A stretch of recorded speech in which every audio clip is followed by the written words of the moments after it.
Hi guys! Tara, samahan niyo ako sa panibagong video. Let's go! Andito na pala kami ngayon sa Lipa, dito sa subdivision nila kuya. At dahil naubusan na kami ng tubig, nabili na lang kami dito sa loob ng subdivision sa may maliit na convenience store. Ito na rin pala yung last day namin dito sa Lipa dahil bukas ay lilipad na kami papunta ng Mindanao. So chill-chill muna dahil mamaya ay mamamasyal kami at mamimili na rin ng pasalubong. May iwan na sila mama at papa at mga bata dahil napagod nga sila sa biyahe. Wala na rin kasing tigil yung biyahe namin since nung dumating kami dito sa Maynila, talagang sinulit na namin yung 1 week. Hindi kasi pwedeng magtagal dahil nga may mga pasok yung mga bata.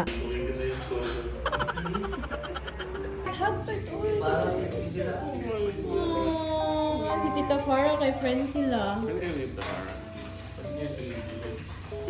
Ito yung nagbay ng Chucky ay. Chucky niya ko?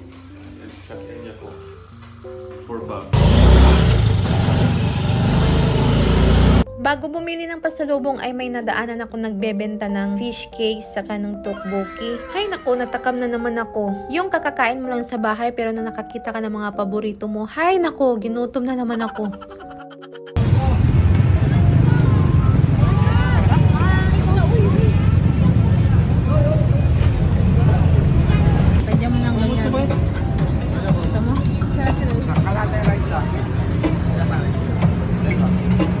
So, fast forward, morning na at ito na yung day na uuwi na kami. Bali, papunta na kami ng bus terminal niyan. Malapit lang naman yung bus terminal sa subdivision kaya nag-tricycle na lang kami. At from Lipa to Manila ay 1 oras lang yung biyahe namin. Pero dahil delay na naman yung flight namin, delay na nga yung papunta ng Manila, ngayon naman pauwi ng Cagayan de Oro, delay na naman, ay nako. At dahil nga delay yung flight namin, napagpasyahan na lang namin na pumasyal sa MOA dahil mamayang gabi pa yung flight namin.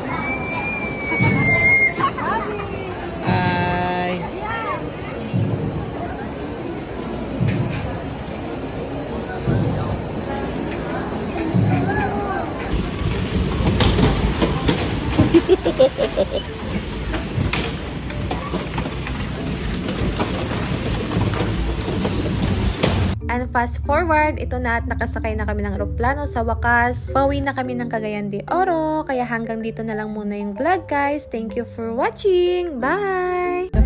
Bye, Titi Titi Wawa. We're going home na. I'm going home.